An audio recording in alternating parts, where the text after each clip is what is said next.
नमस्कार दोस्तों, आप सभी लोगों का स्वागत है आपका अपना यूट्यूब चैनल पे। तो मेरे प्यारे साथियों, आज की वीडियो में हम लोग पढ़ने वाले हैं भारतीय संविधान अर्थात इंडियन पॉलिटी को। देखिए, ये इंडियन पॉलिटी का फर्स्ट वीडियो है, इसके बाद भी हम वीडियोस को लाते रहेंगे। तो चलिए बिना टाइम वेस्ट किए हुए हम लोग समझते हैं कि भारतीय संविधान अर्थात संविधान क्या है। देखिए, संविधान को समझते हैं। किसी देश और राज्य का शासन कैसे चलेगा, उसको चलाने के लिए जिस किताब को हम कहते हैं उसे कहते हैं भारतीय संविधान। इसको हम लोग पॉलिटी के अंतर्गत पढ़ेंगे। इस किताब में 22 लेसन्स हैं। इसके लेसन्स को हम लोग भाग कहते हैं और इसके अंतर्गत कुछ टॉपिक्स दिए गए हैं जिसके टॉपिक्स को हम लोग अनुच्छेद कहते हैं। जैसे ये आपका मान लीजिए संविधान का किताब है, इसमें आप अगर शुरू वाले पेज को पलटेंगे तो इसमें कुछ लेसन्स दिए गए होते हैं। देखिए, इसमें कुछ लेसन्स दिए गए होते हैं और लेसन्स के अंतर्गत कुछ टॉपिक्स दिए गए होते हैं। तो जो मेन लेसन्स हैं इसको हम लोग कहते हैं भाग, और लेसन्स के अंतर्गत जो टॉपिक्स दिए गए होते हैं उसको हम लोग कहते हैं अनुच्छेद।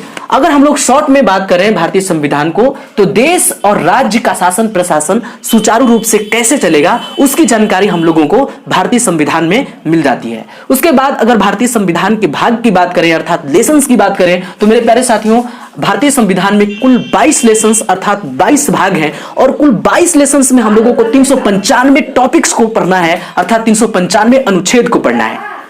तो मेरे प्यारे साथियों, इन सब चीजों को समझने के बाद हम लोगों को दो चीज और समझना है। आईपीसी क्या है और सीआरपीसी क्या है। देखिए, आईपीसी क्या है? Indian penal code.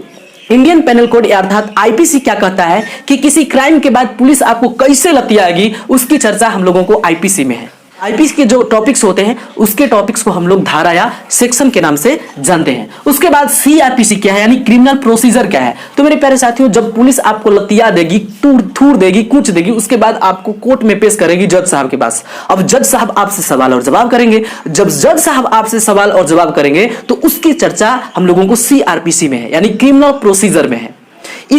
इसके टॉपिक्स को भी हम लोग धारा या सेक्शन के नाम से जानते हैं। अब मेरे प्यारे साथियों, अब उसके बाद हम लोगों को भाग 1 पढ़ना है और भाग एक में हम लोगों को अनुच्छेद 1 से लेकर 4 तक पढ़ना है।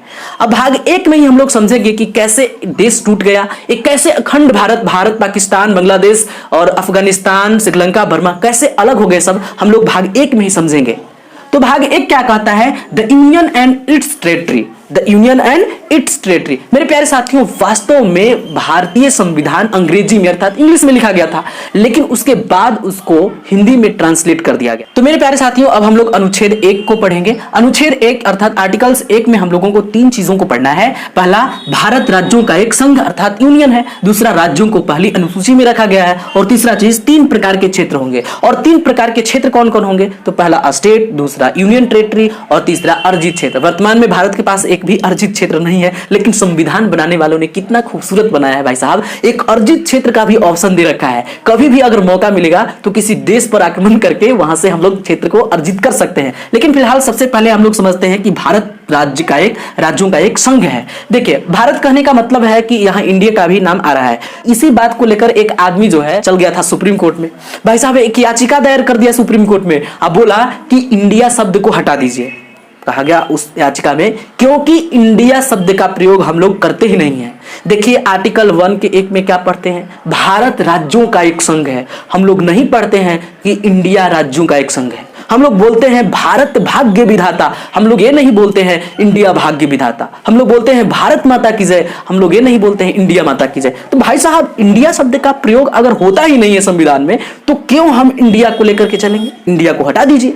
तो वहां जो सुप्रीम कोर्ट के जज जो थे वो बोले कि भाई साहब, आपका जो ये तर्क है ये बिल्कुल बेतुका है। यहाँ भारत शब्द का प्रयोग से तात्पर्य है कि इंडिया का भी नाम आ रहा है। तो आप लोग ये भी समझेंगे कि पहला अनुच्छेद में भारत राज्यों का एक संघ अर्थात इंडिया राज्यों का एक संघ अर्थात यूनियन है। अब हम लोगों को यूनियन क्या होता है इसको समझने से पहले 2 चीज और समझना होगा। एक चीज समझना होगा कन्फेडरल, दूसरा चीज समझना होगा फेडरल, और तब समझना होगा यूनियन।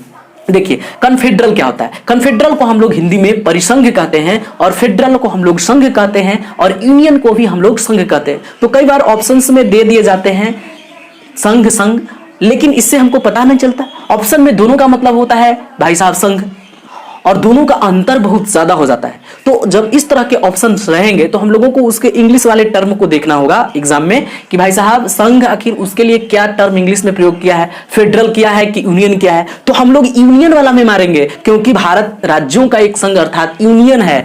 तो देखिए कन्फेडरल को हम लोग समझते हैं कि कन्फेडरल क्या है। कन्फेडरल में क्या होता है कि छोटे छोटे राज्य अपनी शक्तियों को, कुछ कुछ शक्तियों को, थोड़ी थोड़ी शक्तियों को केंद्र सरकार को देकर के एक देश का निर्माण करते हैं। जो परिसंघ होते हैं बहुत ही कमजोर होते हैं, इससे कोई भी देश, कोई भी राज्य आसानी से अलग हो सकता है, टूट सकता है देश। अब हम लोग फेडरल को समझते हैं। फेडरल क्या होता है कि इसमें भी मतलब कि छोटे छोटे राज्य अपनी कुछ शक्तियां केंद्र सरकार को देकर के कहते हैं भाई साहब आप इन शक्तियों का प्रयोग करिए। अब हम लोग समझते हैं कि फेडरल जो है वो कन्फेडरल का ही सब रूप है। फेडरल से कोई भी राज्य जो है आसानी से अलग नहीं हो सकते हैं। अब हम लोग समझेंगे यूनियन। देखिए यूनियन क्या होता है कि यूनियन से कोई भी राज्य जो है अलग नहीं हो सकता है।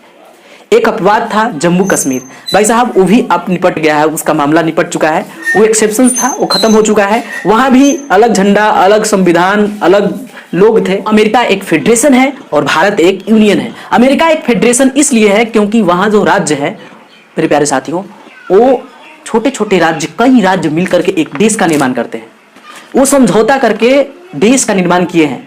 अतः समझौता टूटा तो देश अलग हो जाएंगे। कई बार अमेरिका टूटा भी है। अभी जो 50 राज्य है ना अमेरिका में, 50 का संविधान अलग है, नागरिकता अलग है, वहां की कल्चर अलग है।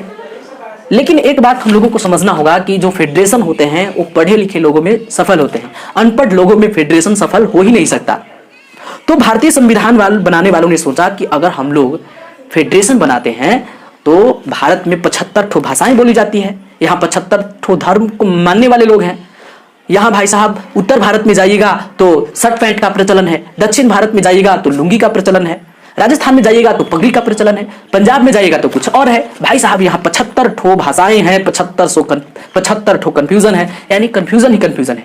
तो संविधान बनाने वाले ने सोचा कि ऐसा है तो आगे चल करके जो राज्य है वो कभी भी अलग हो जाएंगे। तो इसीलिए भारतीय संविधान निर्माताओं ने भारतीय संविधान को फेडरेशन न बना करके यूनियन बनाया। तो मेरे प्यारे साथियों अब जो वीडियो है वो लंबा हो रहा है क्योंकि मेरे पास डाटा की कमी है, डाटा ज्यादा कंज्यूम कर रहा है। तो आज के वीडियो में हम लोग इतना ही समझते हैं। आगे के नेक्स्ट वीडियो में हम लोग इसके जो मतलब राज्यों का पहली अनुसूची में रखा गया है, 3 प्रकार के क्षेत्र होते हैं, उन सब चीजों को समझेंगे बहुत ही लाजवाब तरीका से। तो आज के लिए बस इतना ही, मिलते हैं हम लोग नेक्स्ट वीडियो में। तब तक के लिए